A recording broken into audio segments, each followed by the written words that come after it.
Hello from Beer Australia Reviews, and welcome to my review of my top 5 and bottom 3 Australian brewed beers of 2021. Now, 2021 is also the year in which this channel was actually launched, and there's a few people who I need to thank because they really helped me at the start of the channel, and they're still helping right now. There's a few of the lads who I work with. The first two are Kyle and Seb. Now, I'm not quite sure out of these two who was the first to actually subscribe, but they were the first two from work who did subscribe. Also thanks to Antrim and Matty, and also to Merrick, who has given me a lot of encouragement over the last few months, so thanks lads. Also there's been a few blokes that I've met because of this channel. First person I'd like to thank is Joe from the Margaret River Brew House. He was actually the very first person who recognised me because of the channel, whilst I was having a pint of 11% stuff, so I'm not quite sure how coherent I was, but thanks Joe.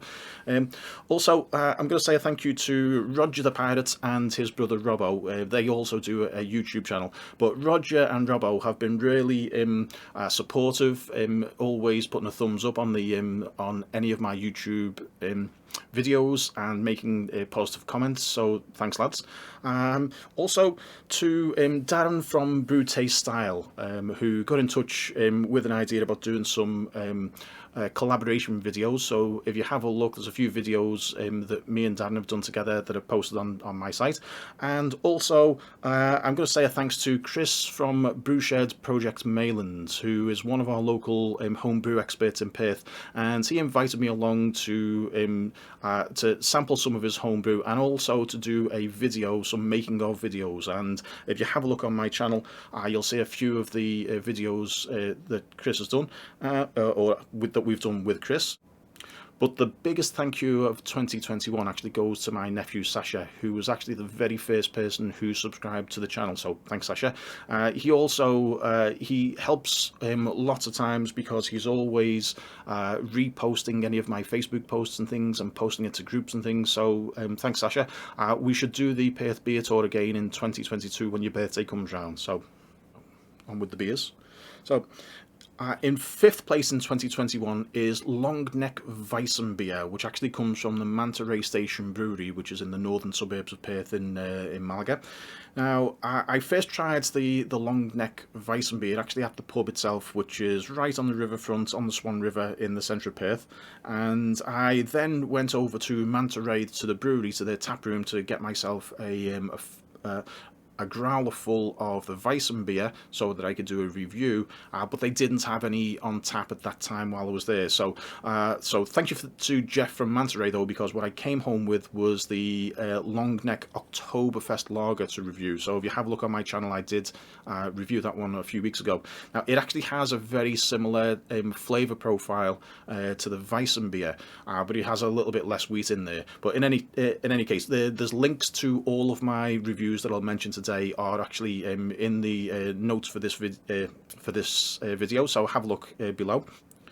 In 4th place in 2021 is one of my best beer finds of the year, and this is Colonial Small Ale. Now, Colonial is a microbrewery in the Margaret River region, which is in the southwest of Western Australia, and it's one of the brew pubs that you can go to and have a meal during the daytime and things. But they do a few really good ales, but my favourite one from Colonial is their small ale, which it comes out at 3.5%, which means that they also call this a session ale. So it means that you can have a few of them in one session without worrying too much about how much alcohol you're taking in, and it's just an overall nice beer.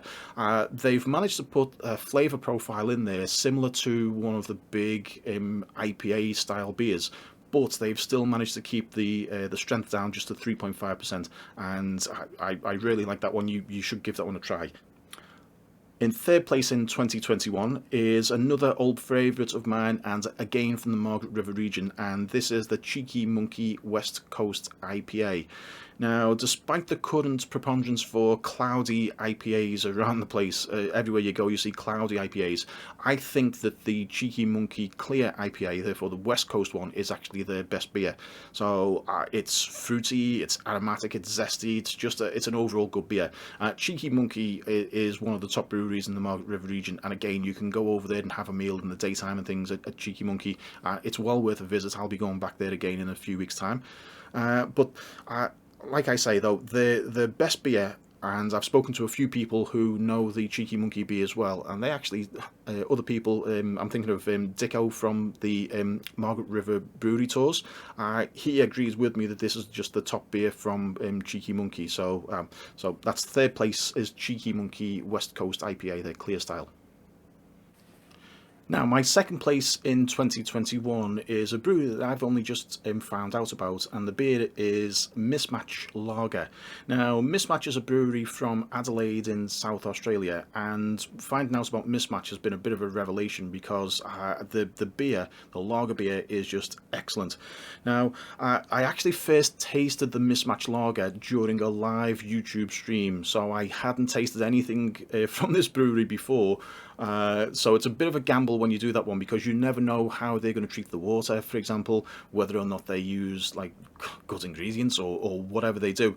However, if you have a read on the Mismatch website about the Mismatch Lager, you'll find that it's a German style lager, but the most important thing you'll find though is they use something called a stepped brewing process. Now this just jumped out at me because if they use a stepped brewing process, it's really labour intensive and laborious to do a stepped brewing process. You have to warm up the wort of the beer to a certain temperature, hold it for half an hour, warm it up to a higher temperature, warm it up again, and you hold it for half an hour or so each time depending on the recipe.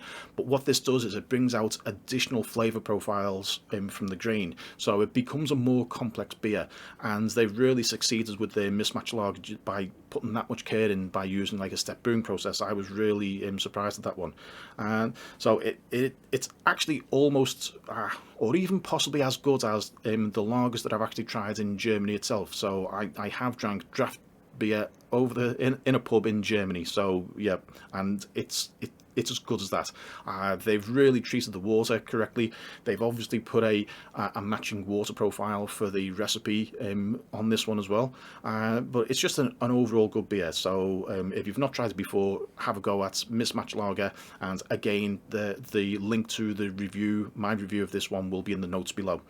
Now, before I get to my favourite Australian brewed beer of 2021, I'm also going to tell you about my bottom three. In third from bottom is Carlton Draft. Now, Carlton is not known for its high production values, but it is known for its high production quantity. And believe it or not, Carlton Draft has a 16% market share of the overall Australian beer market. Just that one beer, Carlton Draft, 16%. It's equal to VB. VB also has 16%. Now, I actually don't know why that is, because it's just not a good beer. They do nothing with the water. It seems to come just straight out of the tap in Melbourne. Now, I would have a VB or a Swan or an Emu, or even, I would say, an Australian-made Foster's before I would have a Carlton again. It's a poor beer. And my second from bottom beer in 2021 is a beer that looked like it was coming from a craft brewery, but it's a brewery that's recently been taken over by one of the conglomerates, and I actually hope that they actually do the right thing and start to filter the water, because this is just an awful product. And I'm talking here about Stonewood Pacific Ale. So when I first tried this in a pub, I couldn't get to the bottom of the pint. I ended up pouring the thing away. It was just that bad. But I thought I'll give them the benefit of the doubt. It might have been like a bad batch or something. But no, the beer from the bottle, Stonewood Pacific Ale, was just exactly the same as the stuff on draft in the pub. They don't seem to filter the water. They seem to get the water straight out of Byron Bay where the thing is made, and I don't know how other people can drink it. Now, I've spoken to a couple of people who've had similar thoughts to me. They've tasted Stonewood beers and then were put off by the thing, and I can tell you why that is. It's because they don't filter the water. The result is just a dull, lifeless, undrinkable beer, and I said as much in my review of that one a couple of months ago. But the worst beer I have tried in 2021 is Rocky Ridge Baby Peach. Now, I've had a few Rocky Ridge beers this year, and they've been quite good. It's been okay. I preferred some other beers from some other breweries, but I would have Rocky Ridge again. But oh no, what this Rocky Ridge Baby Peach? Now, when I first saw this actually in the shop, in the bottle shop over the road from where I live, and I thought to myself, "Oh, look at that! They've managed to find a hop profile that has so much stone fruit in it. They think it tastes of peaches," and that's what I thought I was getting until I actually opened the thing and tasted it. It's an awful bitter beer that they have mixed sweet peach juice in with, and it doesn't work. It's just it's not a combination that you should do. You can't mix sweet peach juice and beer together. It does not work. Now I have had peach beers before. So in Belgium they make a lambic beer. Now a lambic beer is like a naturally fermenting thing. They don't add any yeasts to the brew. What they do is they allow the natural yeasts in the forests where the breweries are to impregnate the wort, and then it naturally ferments over the course of about 18 months. So it doesn't have a lot of alcohol in there. So then they stimulate an additional secondary fermentation in the lambic beer by putting in fruit. So they do a cherry beer, which is called Creek, and a raspberry beer, which is called Frambozen or Framboise, depending on which region you're in. And they also do a peach beer. I think they call it Petch, I think is the pronunciation. And that works. I mean, the peach is my least favourite out of those three: the Creek, the Frambozen, and the peach. But it works when it's a lambic beer. So you can add peach to beer, but just not the way that Rocky Ridge have done. Like I say, I've had other Rocky Ridge beers and they were okay, but this one is just the worst beer I have probably ever tasted. And the best thing I could actually find to do with this beer is I made a video of me pouring it away, and it turns out it looked really good on the video. I gave a couple of cans of this to a couple of other people, and they had the very same thoughts as me. So yeah, Rocky Ridge Baby Peach, my worst beer of 2021. And my favourite beer of 2021 is Brewshed Project Maylands New England Double IPA. Now, I know this is made by Chris, who's a friend of mine, and but again, this is my personal beer review of 2021, and I stand by the fact that this is actually the best beer that I've tasted during 2021. Because it's the best beer I've tasted, I'm including it here as my top beer. So I know this is not going to be commercially available because Chris, he's a homebrew expert. He actually doesn't want to become a commercial brewer because then it would no longer be a hobby, it would no longer be fun for him. But if you have a look at the how to brew beer videos that I've made with Chris, you'll see the amount of attention that he puts into it, the care that he puts in, how he runs the recipes. So he's timing things so that he's adding a certain number of grams of hops at a certain point. He's got it holding it at this temperature for a while and holding it at that temperature for a while, and he's maximising the amount of flavour that comes out of that grain and out of those hops. And the way he treats the water as well, he filters the water, he then tunes the water profile by adding a few salts and chemicals into the water so that the water quality resembles the place where the beer was originally made. So recently he's done a German style wheat beer, and he's matched a water profile from Bavaria. So that's the sort of level of care that Chris puts into his beers. But now I didn't get to review his NEPA beer. So it's a cloudy New England IPA.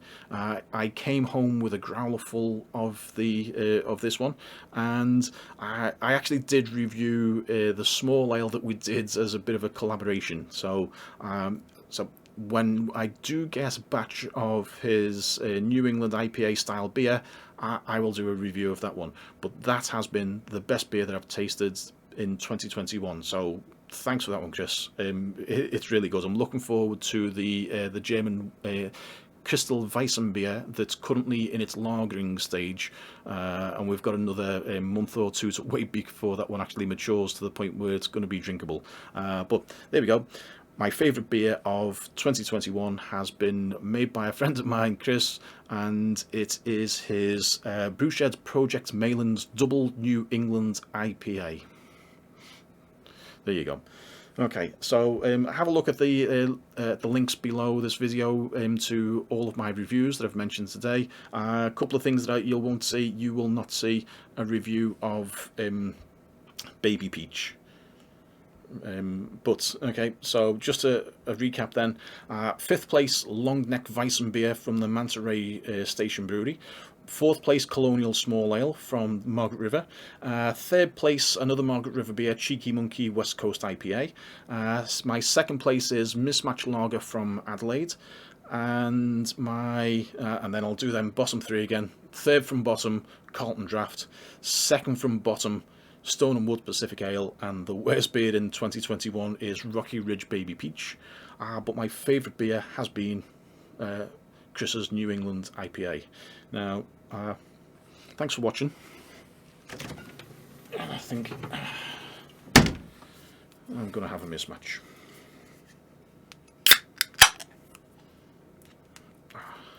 Cheers.